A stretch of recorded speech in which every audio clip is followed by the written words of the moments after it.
Salve, rapaziada, e olha o tamanho da bomba chiano. A bomba só aumenta, viu? O MP de Goiás oferece nova denúncia contra a quadrilha que manipula jogos do Brasileirão.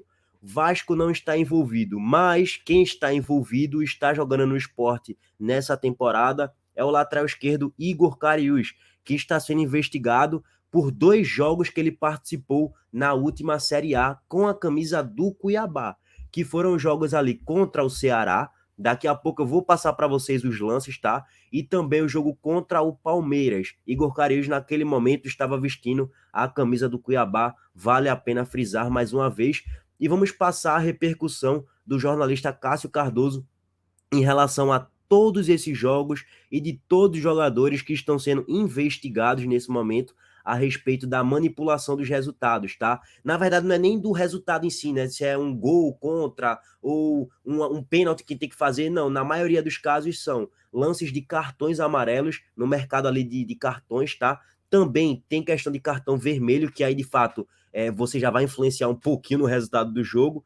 E basicamente é isso o contexto geral dos jogos que estão sendo investigados, tá?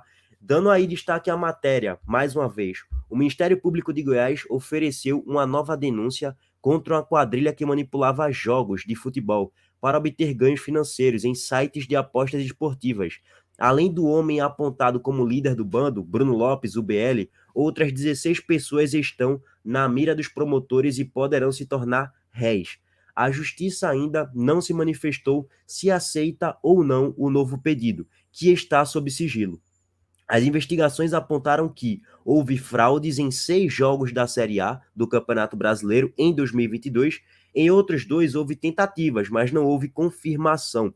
Além de uma partida da Série B, que foi justamente no jogo do Sport contra o Operário, do mesmo ano, em 2022, e outras 4 partidas do Campeonato Estaduais em 2023. Houve casos em que um mesmo jogador, o mesmo jogo era alvo do grupo criminoso, mais de uma vez. E aí veja abaixo as partidas sob suspeitas.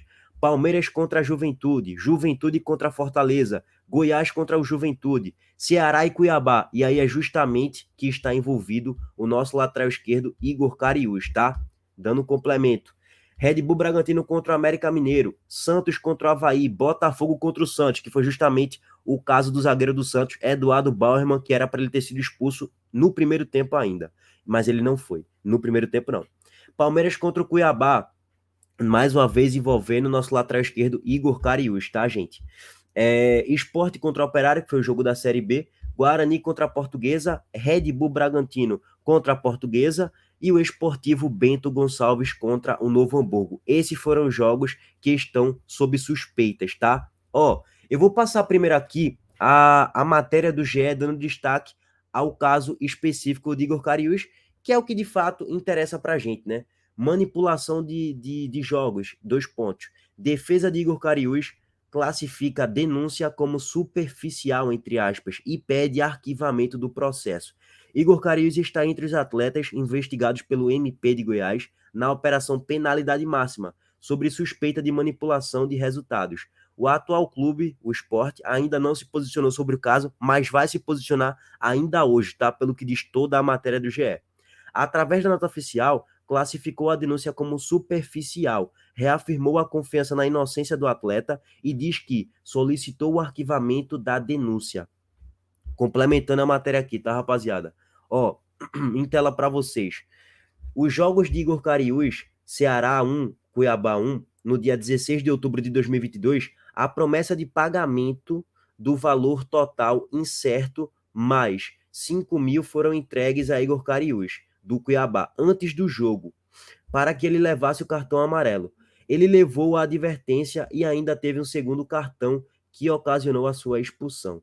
Cuiabá 1, Palmeiras 1, dia 6 de novembro de 2022. Pagamento de R$ 60 mil para que Igor Cariús levasse o cartão amarelo. Na ocasião, ele não chegou a ser advertido, ou seja, ele não tomou cartão amarelo. Gente, e complementando aqui, ó, basicamente é isso, né? Solicitou arquivamento e tal, e o Sport ainda vai se posicionar sobre o caso. Gente, eu queria só passar aqui para vocês, lá no grupo dos membros, a galera mandou lá no Twitter, abraço pro Igor, que lá no grupo dos membros ele mandou uma tweetada do Felipe Barros, que tem canal no YouTube também. e que ele mostrou, fez um recorte de todos os lances de cartões que os jogadores estavam entrando forte, meu velho, nos jogadores adversários, para receber o cartão amarelo. Fizeram recorte, inclusive Igor Cariús tem um dos lances que Igor Cariús, nitidamente contra o Ceará, do nada ele chegou com um carrinho forte por trás para receber o cartão. Lógico, eu não vou aqui bancar que foi manipulado o jogo no quesito do mercado de cartões. Eu não posso fazer isso porque eu não tenho prova, eu não sou idiota. Mas pelo que ficou nas imagens mostrando vários e vários jogos, de fato é muito suspeito, tá, gente? Sendo bem sincero, porque era um lance que não tinha perigo nenhum pro Cuiabá, era um lance que não tinha nenhum ataque perigoso do Ceará no lance, e Igor Cariús simplesmente do nada chega forte por trás para receber o cartão amarelo e acaba sendo advertido pelo cartão. Então, só para abrir um parêntese sobre isso, gente, de fato, assim, a maioria dos casos não chega a ter uma manipulação no resultado do jogo em si, mas poderia causar lesões gravíssimas nos jogadores que recebiam as entradas das faltas. Lesões gravíssimas, talvez poderia tirar até o jogador da carreira, assim, passar 2, 3 anos fora do futebol. Eram faltas fortes, justamente para o cara receber cartão amarelo o mais rápido possível. Pelo menos assim, a sensação que ficou foi essa. Então, é uma situação gravíssima, tá? E o jornalista Cássio Cardoso foi bem enfático em relação a tudo isso aí, a todos esses esquemas de manipulação nas casas de apostas. Para mim, na opinião dele, para mim, um atleta profissional que comprovadamente estiver envolvido em manipulação de resultado tem que sofrer com o banimento do futebol. Ou existe um risco de punição desse porte para quem pensar em gracinhas, ou essa prática vai virar mato no Brasil. E o Brasil já não é lá o país da credibilidade. Eu não sei se o banimento é a punição mais correta, porque você banir um jogador de, sei lá, 25 anos, que não tem um salário estratosférico de R$ 1 milhão por mês, você ia acabar com a carreira do cara, de fato, se ele fosse banido hipoteticamente, e o cara não ia passar mais a receber salário nessa atividade de jogador de futebol, né? Então eu acho que banimento talvez seja um pouquinho exagerado, tá? Eu não vou na linha do banir o jogador, de fato, acho que tem que ter uma punição severa, sei lá, ó, tu vai ser, aspas, banido por 1 ano, 2 anos, e aí só daqui a, sei lá, só em 2025 tu volta a jogar futebol. Eu acho que é uma punição bem severa, que eu acho que os jogadores de futebol não iam nem pensar 2 vezes em fazer isso na próxima vez. Achismo meu, lógico, né? Porque, pô, ninguém é idiota de, pô, vou ficar banido do futebol por 2 anos e depois de 2 anos eu vou voltar a fazer isso por uma merreca, entre aspas, né? Porque, assim, segundo os valores aqui que eu já divulguei para vocês, que o Globo Esporte divulgou, melhor dizendo, eu repassei aqui para vocês, ó, promessa de pagamento de um valor total incerto, mais 5 mil foram entregues ali como garantia, entre aspas, né? Antes do jogo, para Igor Cariús. Pô, 5 mil não é nada, né, gente? 5 mil não é nada para um jogador de futebol. Quando eu falo para jogador de futebol, é para jogador de Série A, no caso de Igor Cariús, e que recebe ali mais de R$ 50 mil por mês. Então 5 mil não é nada, pô. O jogador tem que ser muito. Pô, tem que ser muito besta pra. Velho, é inacreditável, beira inacreditável. Só, sei lá, 1 milhão. Eu não tô nem defendendo que ele tinha que aceitar se fosse 1 milhão, tá, gente? Só para deixar claro, mas fosse 1 milhão, beleza, mas R$ 5 mil, até 50 mil, tá, gente? 50 mil você nem compra um carro bom, 0 quilômetro ali e tal. Você não compra lacrado, intacto, zero bala, você não compra mais por R$ 50 mil, pô. Então, R$ 50 mil hoje já não vale nada. Então, é meio que burrice dos jogadores em si aceitar isso aí. É idiotice e, de fato, se de fato for comprovado aí o caso de Igor Cariús, pega mal demais para o jogador, sem dúvidas nenhuma. Qual é o clube que vai querer contratá-lo ali?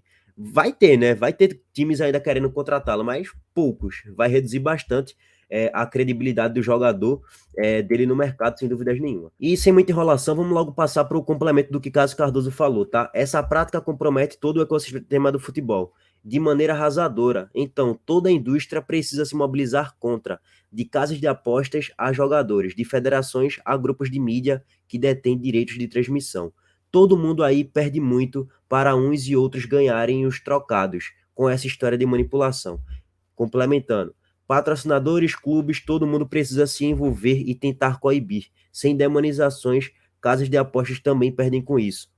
É preciso união e clareza sobre qual é o objetivo comum, evitar a perda absoluta do valor do futebol brasileiro, de fato.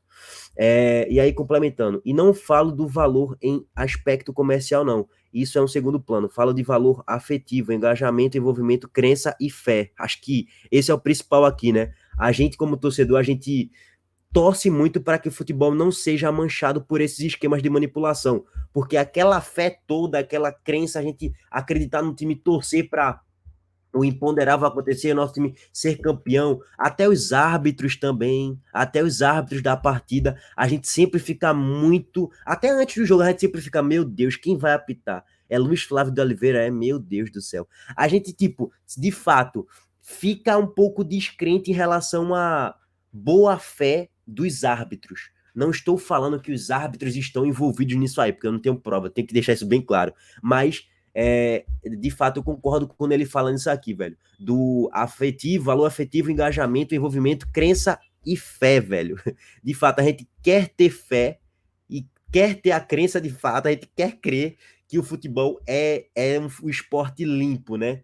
Eu sei que é difícil crer 100% nisso, mas enfim. E quem financia o futebol com a baixa qualidade que ainda tem, a quem do pode, hoje é justamente essa paixão e tal. Ela faz, deixa eu só complementar aqui, ela faz o torcedor se submeter a coisas que o consumidor não se submeteria. Cuidem das paixões, é bem por aí mesmo. Acho que o resumo de tudo isso é: cuidem das paixões. E eu encerro por hora esse papo aqui de manipulações na casas de apostas, tá, gente? Ó, quero passar o contexto da Série B aqui, que existe uma boa projeção para a gente, viu, meus amigos? Na Série B do Campeonato Brasileiro, o Sport joga amanhã contra a Tombense, 9h30 da noite, e o Ceará joga às 7 horas da noite contra o Vitória. Bons jogos para se assistir, sem dúvida nenhuma, eu vou tentar acompanhar os dois jogos. Meus amigos, é o seguinte, o cenário da gente hoje a gente só tem 2 jogos e apenas 4 pontos. Só que, aí é que tá o detalhe, se o Sport ganhar da Tombense, ele já salta para a 8ª colocação, meu irmão. E ele vai chegar a 3 jogos realizados com 7 pontos conquistados. Se o Sport ganhar, óbvio. E ele já fica a 3 pontos do G4, detalhe, com um jogo a menos em relação a alguns e com 2 jogos a menos em relação a quase todo mundo. Então, se a gente de fato consegue engrenar 2, 3, 4 vitórias consecutivas, a gente pode abrir uma gordura para o quinto colocado já de 3, 4 pontos. Então, o jogo da próxima quarta-feira, amanhã, é fundamental para a gente ter uma tranquilidade aí, já projetando uma entrada no G4 nas próximas 2, 3, 4 rodadas, tá? Eu vou fazer análise desses 2 jogos em vídeos posteriores, tá? Tamo junto, rapaziada. A rodada foi boa pra gente. Já pro Ceará, mas o Ceará já tem 4 jogos, né? O Ceará já tem 4 jogos em relação a. Já tá com o jogo ali igual a todo mundo, bem dizer. Tem um jogo a menos ali em relação à maioria, de fato, em relação a Sampaio Correia, Chape, Avaí, Ituano, Mirassol, e o Ceará vencendo, ele vai a 7 pontos. Se o Sport vencer também, vai a 7, só que o Ceará fica atrás do Sport pela questão do saldo de gols, tá? O Ceará tem saldo de -4 e o Sport tem saldo de 2. Gap de 6 gols a nosso favor. Tamo junto, rapaziada. Abraço para todo mundo. Deixa o like, se inscreve no canal e ativa o sino. Comenta o que tu acha sobre isso tudo. Valeu!